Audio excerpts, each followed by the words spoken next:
Shalom untuk saudara pendengar yang dikasihi Tuhan Yesus Kristus. Selamat siang dan salam sejahtera untuk kita semuanya. Selamat datang kembali di renungan siang dan doa siang pada hari ini. Semoga saudara yang terkasih dalam keadaan sehat selalu.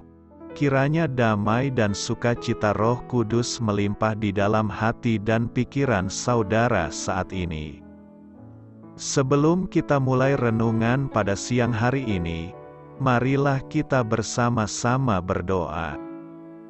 Bapa di kerajaan sorga, terima kasih atas penyertaan yang Engkau berikan kepada saya atas siang hari yang indah ini. Terima kasih telah memberi saya kesempatan untuk selalu dapat bersyukur atas segala pekerjaan yang aku kerjakan. Maka dari itu, saya mohon sertailah selalu diri ini sepanjang hari ini.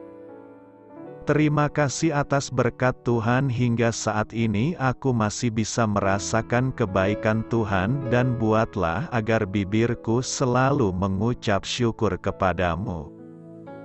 Tuhan Yesus Kristus, terima kasih pada saat ini saya masih bisa bekerja.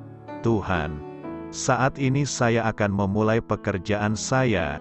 Berkatilah pekerjaan ini dan sertailah sepanjang saya selama bekerja pada hari ini, agar menjadi berkat bagiku, bagi keluargaku dan juga tempat saya bekerja. Berkati seluruhnya di siang hari ini agar berjalan dengan baik dan menjadi berkat untuk kami jalani bersama dengan anak Tuhan yang lainnya. Dalam nama Tuhan Yesus, aku berdoa. Amin. Sahabat saudara rohani, pembacaan ayat emas Alkitab renungan kita siang hari ini. Nats bacaan kita siang hari ini adalah, hendaklah kebaikan hatimu diketahui semua orang.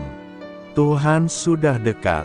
Tertulis di dalam kitab Filipi 4 ayat 5. Bacaan kita pada siang ini terambil dari kitab Titus 3 ayat 1 sampai dengan ayat 8.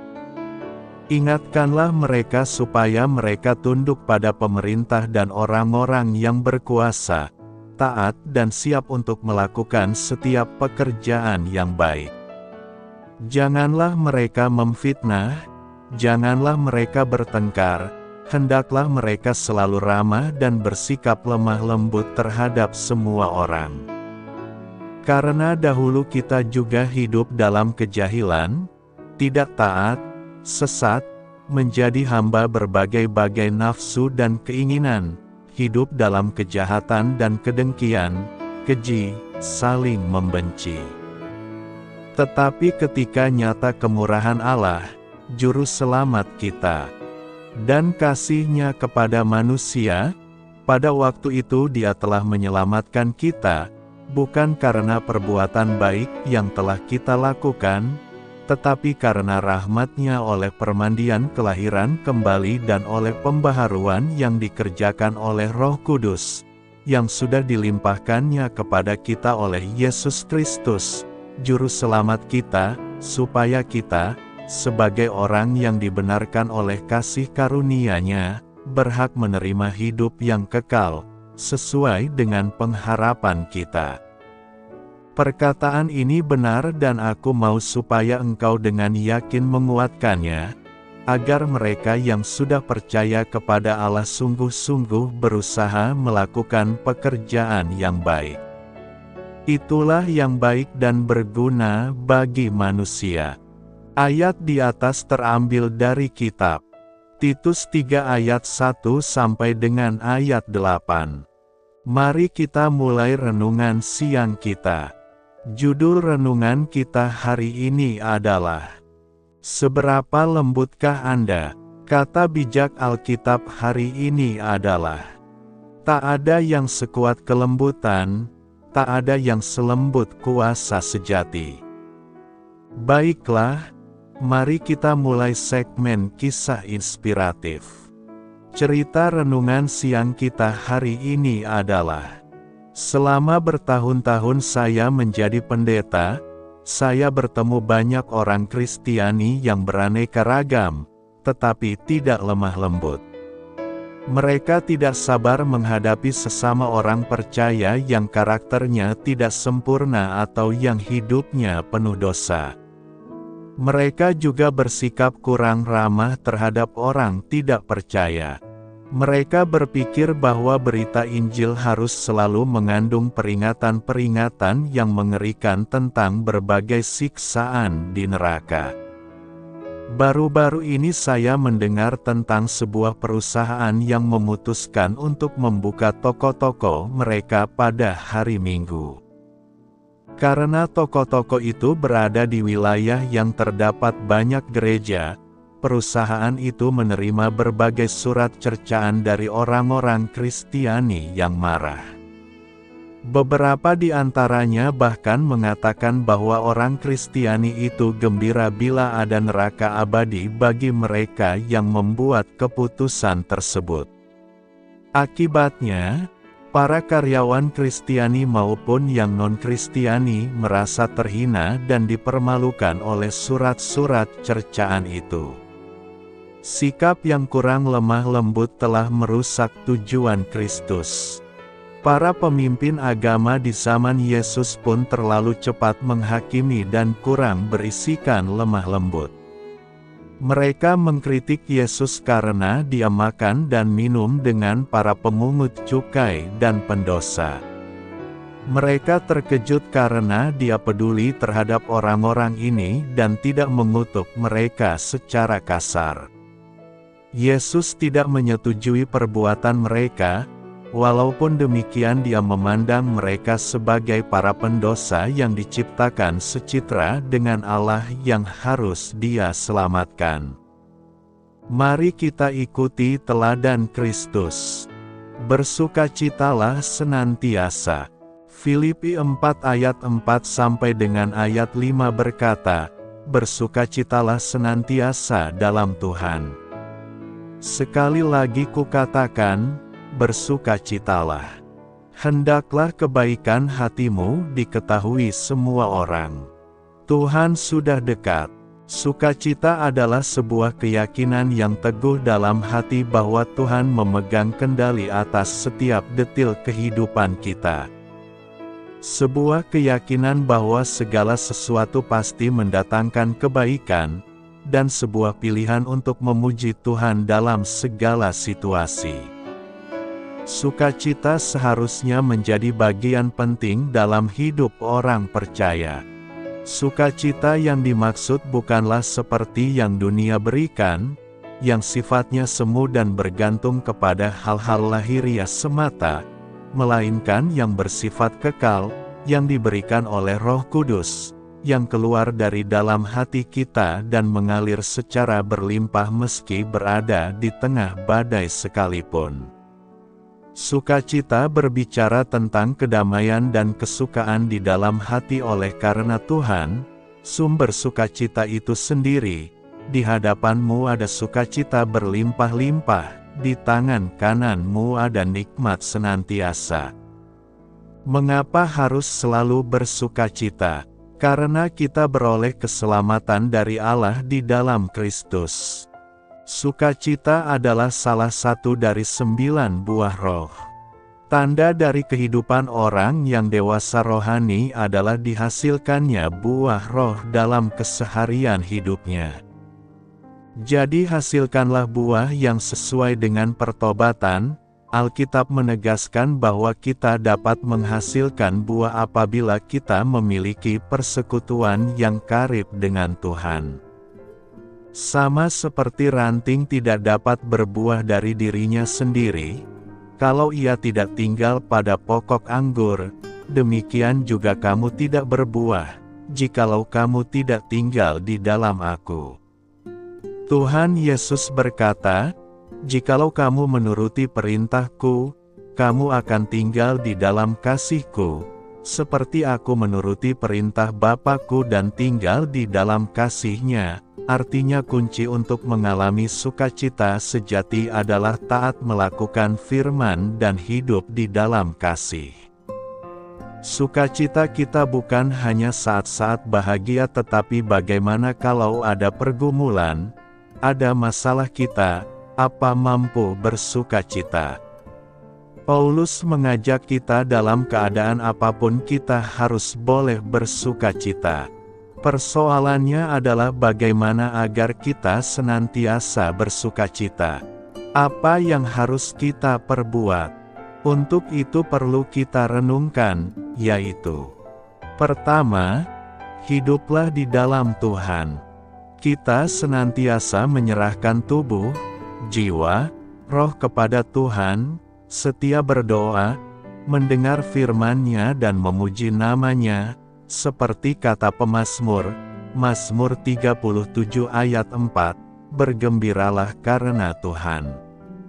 Orang yang hidup di dalam Tuhan akan selalu bersukacita.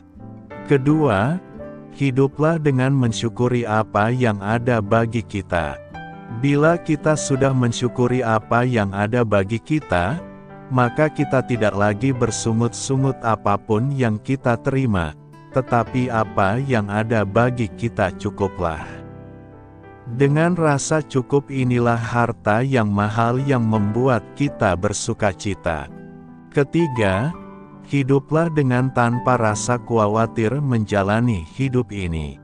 Janganlah hendaknya kita khawatir tentang apapun juga, tetapi nyatakanlah dalam segala hal keinginan kita kepada Allah dalam doa dan permohonan dengan ucapan syukur.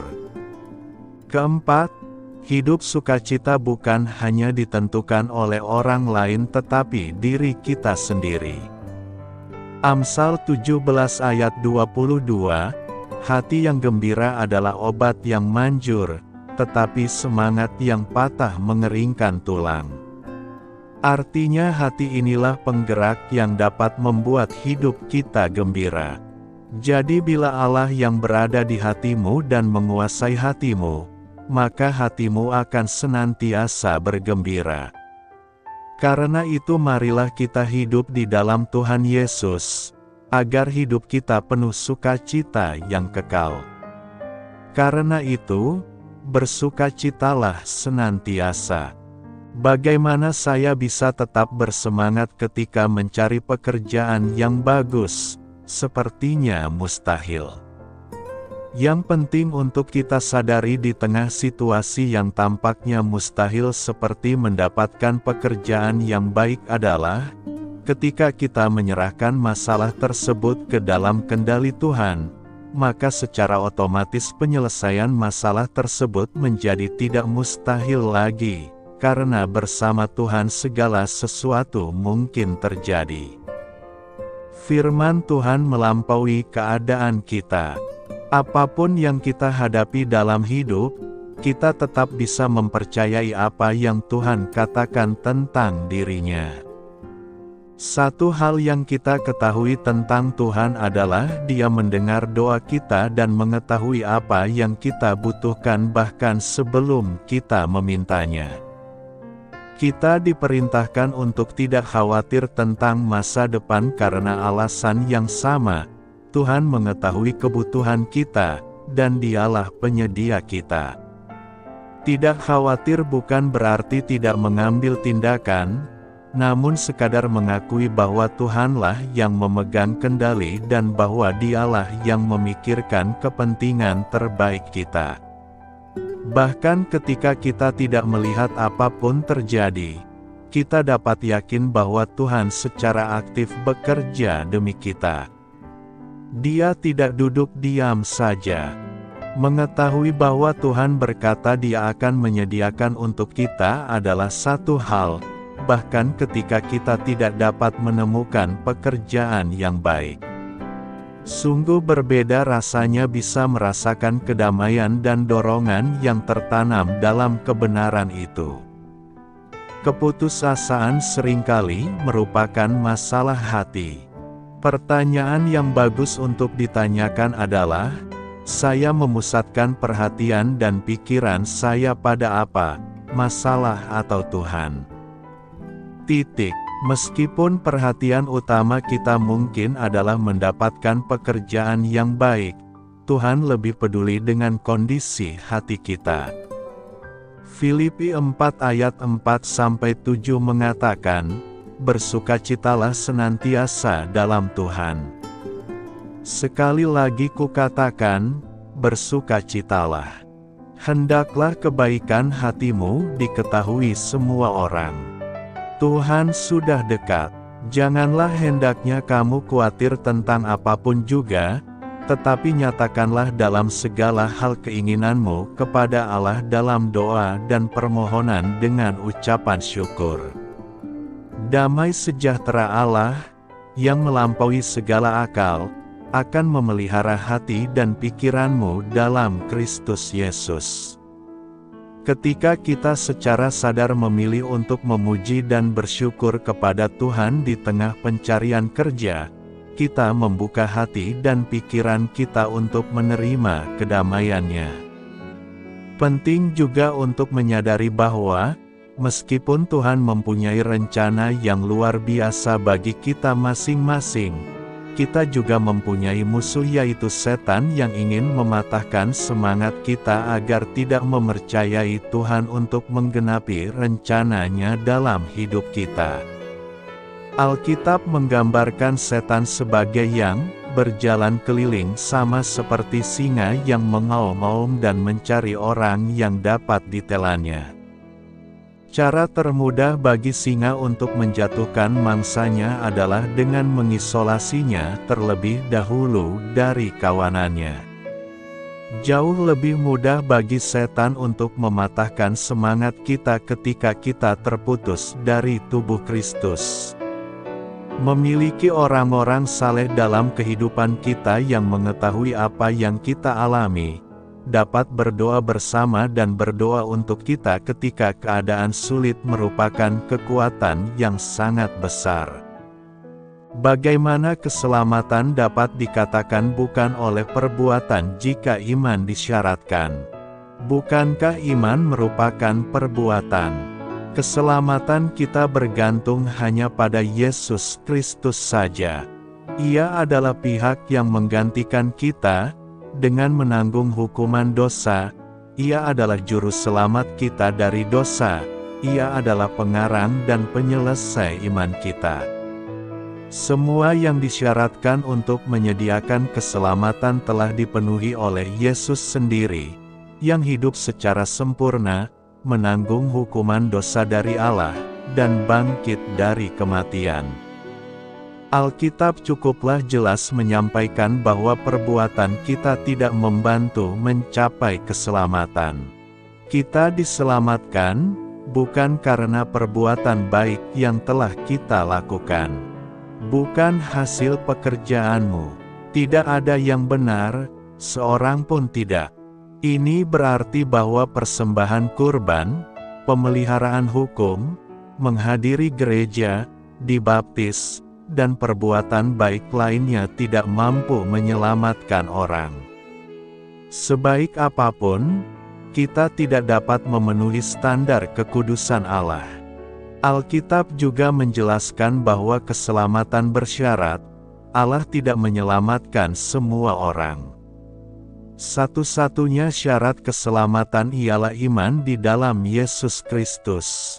Hampir sebanyak 200 kali dalam Perjanjian Baru, iman atau kepercayaan dinyatakan sebagai satu-satunya syarat bagi keselamatan.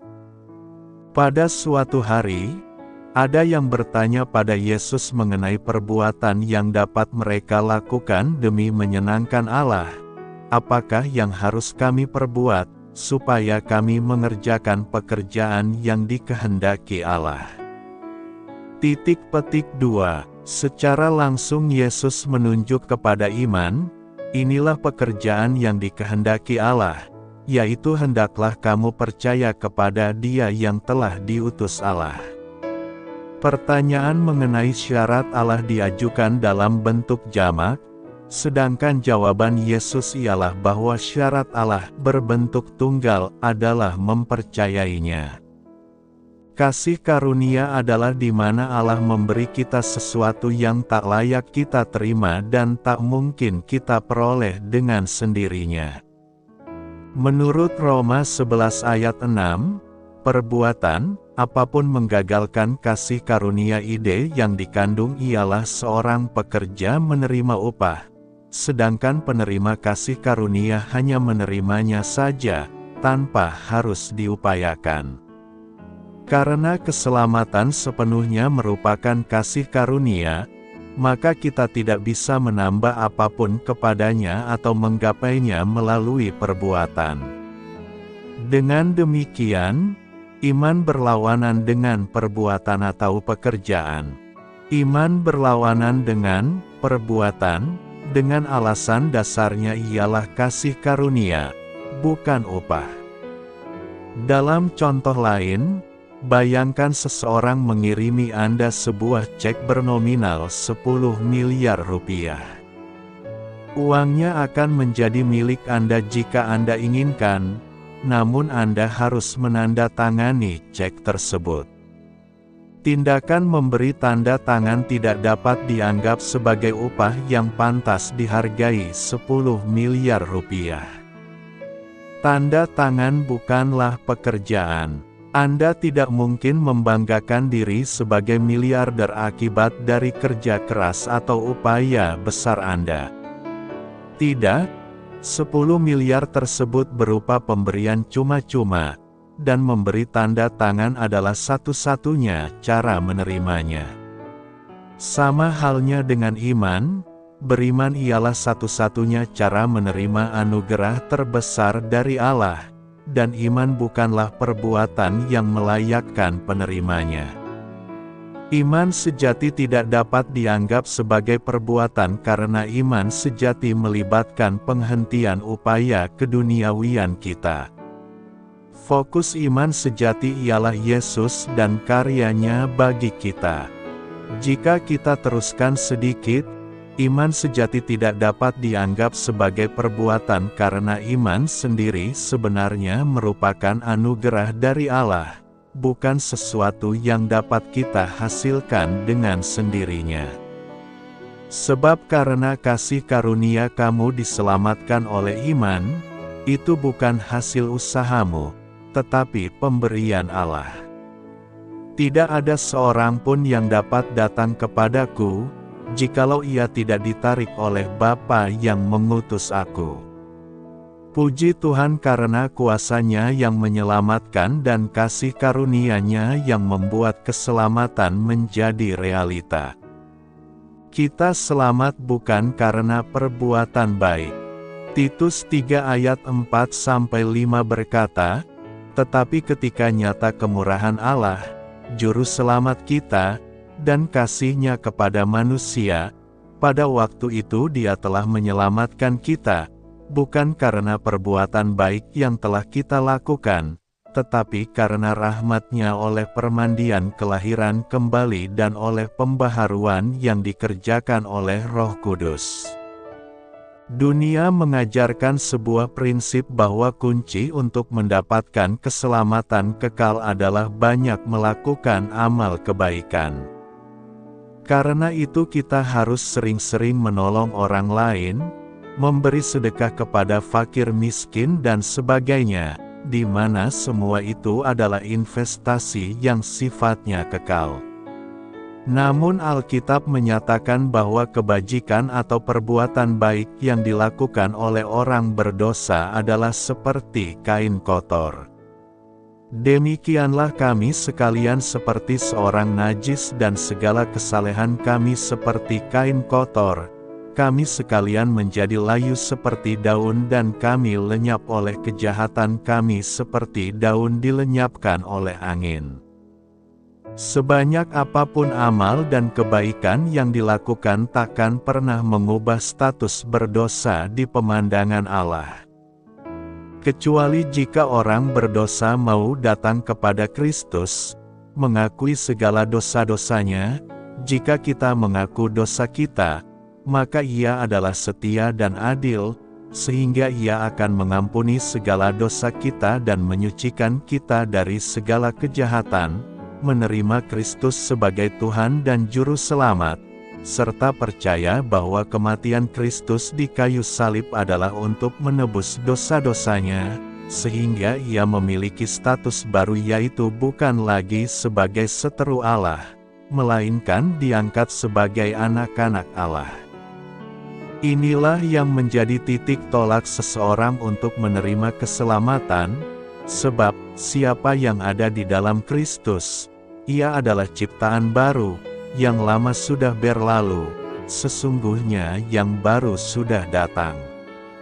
Setelah diselamatkan dan hidup sebagai manusia baru, arah dan tujuan hidup manusia pun menjadi baru, yaitu tertuju kepada Kristus dan tidak lagi berpusat pada diri sendiri. Barang siapa mengatakan bahwa ia ada di dalam Dia, ia wajib hidup sama seperti Kristus telah hidup. Perbuatan baik kita, sebaik apapun, ternyata bukan kendaraan yang bisa mengantarkan kita menuju keselamatan. Dan itu secara tegas dikatakan Paulus dalam suratnya kepada Titus. Tetapi ketika nyata kemurahan Allah, Juru Selamat kita, dan kasih-Nya kepada manusia, pada waktu itu Dia telah menyelamatkan kita, bukan karena perbuatan baik yang telah kita lakukan, tetapi karena rahmat-Nya oleh permandian kelahiran kembali dan oleh pembaharuan yang dikerjakan oleh Roh Kudus, yang sudah dilimpahkan-Nya kepada kita oleh Yesus Kristus, Juru Selamat kita, supaya kita, sebagai orang yang dibenarkan oleh kasih karunia-Nya, berhak menerima hidup yang kekal, sesuai dengan pengharapan kita. Kita diselamatkan bukan karena perbuatan baik, tetapi oleh rahmat-Nya, berdasarkan kemurahan Allah dan atas kasih-Nya yang begitu besar kepada kita, dengan menerima Yesus Kristus sebagai Tuhan dan Juru Selamat. Itulah yang membuat kita berhak menerima keselamatan. Perbuatan baik itu penting, itu benar. Tapi perbuatan baik tidaklah menyelamatkan. Berbuat baik adalah sesuatu yang secara otomatis seharusnya kita jalankan ketika kita bertobat dan menerima Yesus sebagai Tuhan dan Juru Selamat kita. Perbuatan baik bukan sumber keselamatan, melainkan merupakan buah Roh yang hidup di dalam kita ketika kita menjadi orang percaya. Dalam Titus 3 ayat 5 disebutkan bahwa perbuatan baik itu tidak mendatangkan keselamatan, tetapi perhatikan pula bahwa dalam Yakobus 2 ayat 2 ada ayat yang berkata, "Kamu lihat bahwa iman bekerja sama dengan perbuatan-perbuatan, dan oleh perbuatan-perbuatan itu iman menjadi sempurna." Perbuatan baik yang merupakan buah Roh merupakan satu dari perbuatan nyata dalam melakukan firman, dan itulah yang kemudian akan menjadikan iman kita sempurna. Keselamatan hanya ada dalam Kristus, dan itu diberikan cuma-cuma sebagai bentuk rahmat atau kasih karunia Tuhan kepada kita. Keselamatan merupakan rahmat Tuhan yang diberikan lewat Yesus Kristus. Perbuatan baik bukanlah sarana utama untuk mendapatkan keselamatan kekal, tapi merupakan buah dari keselamatan. Karena itu, mari membuka hati kita untuk menerima Yesus sepenuhnya yang akan membawa kita kepada keselamatan kekal. Lalu jadilah pelaku-pelaku firman yang di dalamnya penuh dengan perbuatan baik kepada sesama tanpa terkecuali sebagai buah keselamatan kita. Selamat berkarya untuk Tuhan. Selamat memulai karya dalam minggu ini untuk Tuhan. Doa saya menyertai saudara sekalian. Saya memberkati Anda agar sewaktu Anda mencarinya dari Dia, Bapa Surgawi Anda akan memberikan bagi Anda roti harian Anda, dalam nama Yesus Kristus. Tuhan yang berkuasa atas alam semesta dan menuntun kita kepada iman yang menyelamatkan. Tuhan Yesus menyertai senantiasa. Tuhan memberkati. Amin.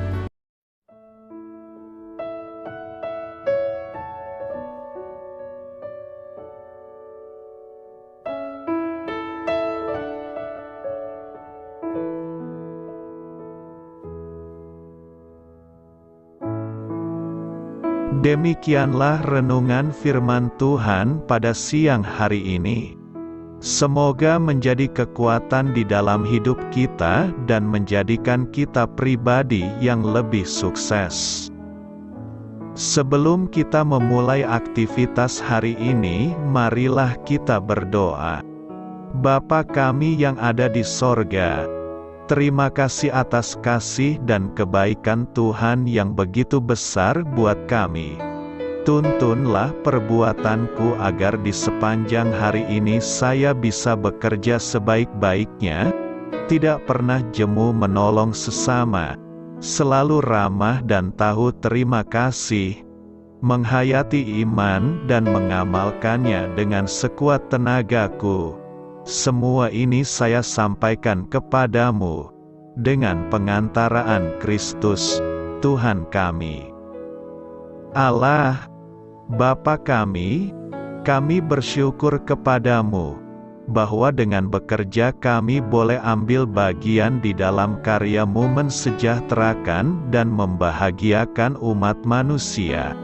Kami mohon bimbingan-Mu dalam melaksanakan pekerjaan kami hari ini. Bimbinglah kami agar sanggup bekerja dengan semangat kasih, dengan riang, rajin dan jujur. Terima kasih, Tuhan. Amin. Dalam nama Tuhan Yesus Kristus Tuhan dan Juru Selamat kami, Bapa kami yang baik, kami mengucap syukur dan berdoa. Amin. Biarlah firman Tuhan menjadi pengingat untuk kita semua, bahwa tuntunan dari Roh Kudus akan selalu memberi jalan keluar bagi setiap permasalahan hidup kita, dan memberi kedamaian di hati kita. Amin. Sampai jumpa di renungan siang saudara rohani berikutnya. Shalom.